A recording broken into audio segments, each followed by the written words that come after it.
అతిపెద్ద షాపింగ్ ప్రపంచం సిఎంఆర్ మన కర్నూలులో ప్రముఖ సినీ తారలచే డిసెంబర్ 11న గొప్ప ప్రారంభం. అమ్మమ్మ పొలిటికల్ బ్యాక్గ్రౌండ్ అన్నారు కదా, సో నేను విన్నది ఏంటంటే సత్య పెద్ద ఫ్యామిలీ బ్యాక్గ్రౌండ్, కొన్ని కోట్లకి ఆస్తులు ఉన్నాయి అని చెప్పి విన్నాను. నిజమేనా అది, లేకపోతే అది కూడా లేదు? కోట్లకి అనేది లేదు, కానీ మంచి బ్యాక్గ్రౌండ్ నుంచే వచ్చాను. అమ్మమ్మే నాతో పాటు షూట్స్ కూడా అమ్మమ్మే తిరిగేది.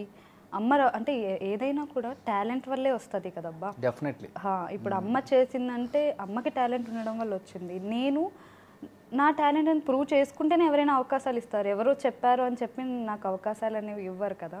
ఇచ్చిన 1 or 2 అంతే ఇనిషియల్గా, అంతే ఫ్రెండ్గా మాట్లాడుకోవాలి అంతే.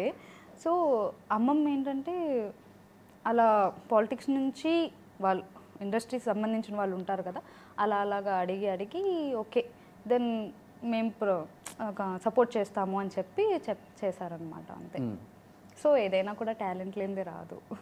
అంటే నేను కష్టపడ్డాను, ఈజీగా అనేది ఏది రాలేదు.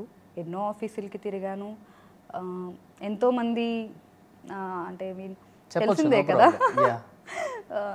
ఏంటి నువ్వు యాక్టింగ్ చేస్తావా, నీకు యాక్టింగ్ వచ్చా, అసలు ఈ ముఖం పెట్టుకుని చేస్తావా అని అనేవారు అనమాట. అంటే అంటే ఎందుకలా, అంటే యువర్ లుకింగ్ లైక్ ఏంజెల్, కొంచెం బాగున్నారు. అంటే అప్పట్లో ఏంటి చిన్నప్పుడు కొంచెం ఇంకా చిన్నగా ఉంటా కదా, ఇంకా చబ్బీ ఫేస్ అది, ఇంకా టీనేజ్లో ఎలా ఉంటుంది పింపుల్స్ వచ్చేసి ఉండేవి అనమాట. ఇప్పుడైతే కొంచెం తగ్గాయి, బట్ అప్పట్లో చాలామంది అలాగే. నేను ఇంకేం చేస్తాను, నా ఓన్ దాంట్లో నేనేం మేకప్ వేసుకుని నేనేం వెళ్ళాను కదా ఎక్కడికి కూడా. అయినా కూడా ఫేస్ చూసి నీకేం యాక్టింగ్ వచ్చు అని చెప్పి చాలా ముఖం మీదే అదన్నిటినీ నేను ఒక రాళ్ళు ఉంటాయి కదా, వాళ్ళని ఒక రాళ్ళలాగా అనుకుని అలా మొత్తం కూర్చుకుని, ఇప్పుడు నేను దాన్ని నెగిటివ్గా తీసుకోలే. ఓకే, నాకు వచ్చిన నేను చూపించాలి వాళ్ళకి, ఏమంటారు, ఒక ఛాలెంజింగ్గా తీసుకున్నాను అనమాట. అందుకనే అలా పర్సనల్ గానే సత్య, లేకపోతే ఫిజికల్ గా కూడా ఏమైనా ప్రాబ్లమ్స్ ఫేస్ చేయాల్సి వచ్చింది? లేదు, దేవుడి దయ వల్ల అది లేదు ఫిజికల్ గా. ఎందుకంటే నేను చెప్తున్నా అమ్మాయిలకి చాలా కామన్ పాపం ఇండస్ట్రీలో. అవును, కొంతమంది చెప్పుకోగలరు, కొంతమంది చెప్పుకోలేరు. దేవుడి దయ వల్ల ఫిజికల్ గా నాకు ఎప్పుడూ ఏది ఎదురవ్వలేదు. బికాజ్ నా బ్యాక్గ్రౌండ్ ఆల్రెడీ ఇండస్ట్రీ నుంచి ఉంది కాబట్టి, పొలిటీషియన్స్ అవన్నీ తెలుసు కాబట్టే ఓకే దెన్ ఈ అమ్మాయికి ఇవ్వచ్చు అనేదే ఉంది తప్ప ఎప్పుడు కూడా అలాంటి హెరాస్మెంట్ నాకు ఎప్పుడు జరగలేదు. పొలిటికల్ అంటే ఏ గన్ ఎప్పుడు పేలుతో చెప్పలేం, ఏ బాంబు ఎక్కడ వేస్తారో చెప్పలేం. ఎందుకు అనుకున్నారేమో ఏమో తెలీదు, బట్ దేవుడి దేవుళ్ళ అలాంటిది ఏం ఫేస్ చేయలేదు. ఇక్కడ ఐటమ్ బాంబు లాగా ఉంది అనుకుంటే అక్కడ ఆటం బాంబు వేయించుకోవాలి, అవసరమా? సో అదే మేబీ భయపడి ఉంటారేమో. బేసికల్గా నువ్వు భయపించే రకమా, భయపడే రకమా? నేను భయపెట్టే రకం. అది భయపడను నేను, అది అస్సలు.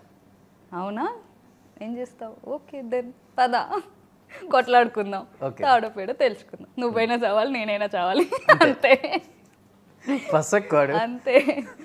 ఎందుకు అది భయపడితే ఇంకా భయపడతారు. ఇప్పుడున్న జనరేషన్లో అమ్మాయిలు అనేవారు ప్రతి ఒక్కరూ చాలా ఫాస్ట్ ఉన్నారు, చాలా కాన్ఫిడెన్స్గా ఉన్నారు.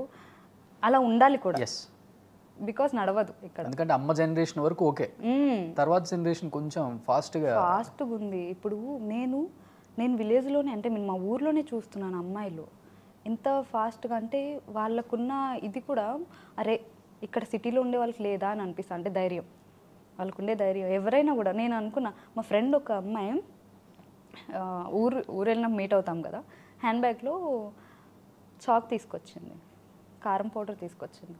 ఎందుకు అన్న, ఏ టైంలో ఏదొస్తుందో మనకు తెలియదు, మనం సేఫ్టీగా ఉండాలి, భయపడితే అవ్వదు కదా అని అంది. నిజమే అనుకున్నా. తర్వాత నుంచి క్యారీ చేసావా ఏమన్నా? నేను క్యారీ అంటే కార్లో ఉంటుంది, ఇక్కడికైతే తేలేదు కదా. తేలేదు. నేను అడిగే క్వశ్చన్లకి కారం కొట్టేసి టక్కలు లేచి వెళ్ళిపోతా. ఏంటి క్వశ్చన్, ఏంటి ఏమన్నా?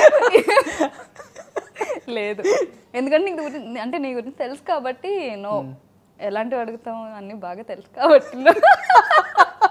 ఓకే, ఎవరి దగ్గరికైనా వెళ్తే కనుక రెడీగా ఉంటుంది అనమాట. మొన్న కూడా ఏదో షోకి అదే అనుకున్నా, ఏదో షూట్ లొకేషన్కి వెళ్తే మా మదర్ ఇలా పెట్టుకోమన్న హ్యాండ్ బ్యాగ్లో యాక్చువల్లీ ఏదో తీస్తున్నాను, పడింది అనమాట కత్తి. అది కొత్త కత్తి. ఇంకా ఎవరిని కట్ చేయదా? అంటే వాళ్ళు ఏదో అడిగారు, ఫ్రూట్స్ కట్ చేయడానికి నైఫ్ ఎతుకుతున్నారు, ఉండండి నేను ఇస్తున్నానని చెప్పి బ్యాగ్లో తీసిస్తే, ఏంది బ్యాగ్లో తీసిస్తున్నావు ఇప్పించానంటే, లేదు మా సేఫ్టీ అని చెప్పా. ఓకే, ఇప్పుడున్న పొజిషన్ అలాగే అయిపోయింది అబ్బా, అంతే తప్పట్లేదు, ఉండాలి, సేఫ్టీగా ఉండాలి ఏదో ఒకటి. అలా అని చెప్పి ఎవరిని పడతాను. లేదు ఆ బ్యాచ్ అయితే కాదు, లేదు ఆ బ్యాచ్. సుమన్ టీవీలో మీ పర్సనల్ అండ్ బిజినెస్ ప్రమోషన్స్ కోసం కింది నెంబర్కి కాంటాక్ట్ చేయండి.